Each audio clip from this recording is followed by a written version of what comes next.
આ તરફ વિરમગામમાં સંદેશ ન્યૂઝનો ગ્રાઉન્ડ ઝીરો રિપોર્ટ। વિરમગામના ગામડાઓમાં ઠેર ઠેર નુકસાનીના દ્રશ્યો જોવા મળી રહ્યા છે। ભારે વરસાદ અને ઉપરવાસનું પાણી ફરી વળતા તારાજી સર્જાઈ છે। ખેતરોમાં પણ પાણી ભરાતા પાકમાં વ્યાપક નુકસાન થયું છે।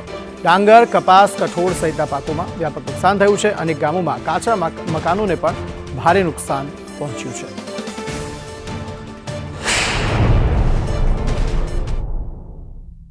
સમગ્ર ગુજરાતમાં ભારે વરસાદને કારણે આકાશી આફતને કારણે ખેતીને વ્યાપક નુકસાન પહોંચ્યું છે। અમે છીએ વિરમગામ તાલુકાના નળકાંઠાના વિવિધ ગામોમાં। આ તમે જોઈ શકો છો દૂર દૂર સુધી આખા જે ખેતરો છે તે બેટમાં ફેરવાયા છે।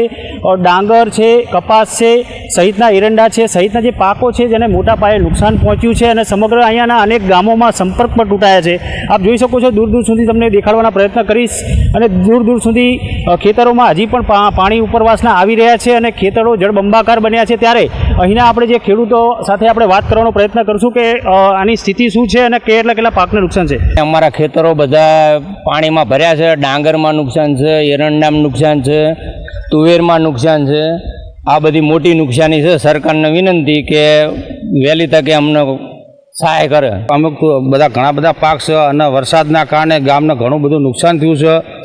તો નુકસાનના કારણે ડાંગર તો ફેલ જ થઈ ગઈ છે અને સરકારશ્રીને એવી વિનંતી છે કે અમારા ગામને વળતર રૂપી ક્યાંક ફાળો એવી અમારી વિનંતી છે। સરકારને એવી વિનંતી કરવી કે અમને આપે ને સહાય આપે ને લોકો જીવે ને કે આ રસ્તા બધા બંધ છે। ખાવા પીવામાં તો લેવાનું કંઈ લેવા જવાતું વિરમગામ નથી। મકાને પડી ગયા છે, ડાંગર છે, ડાંગરે ઉપર પાક નિષ્ફળ ગયા છે।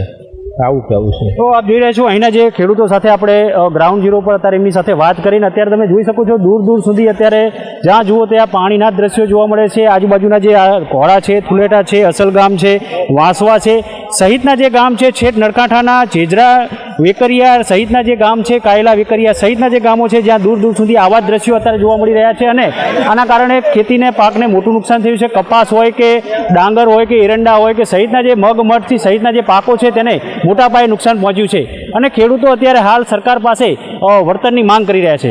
પિયુષ ગજ્જર, સંદેશ ન્યૂઝ, નળકાંઠા, વિરમગામ।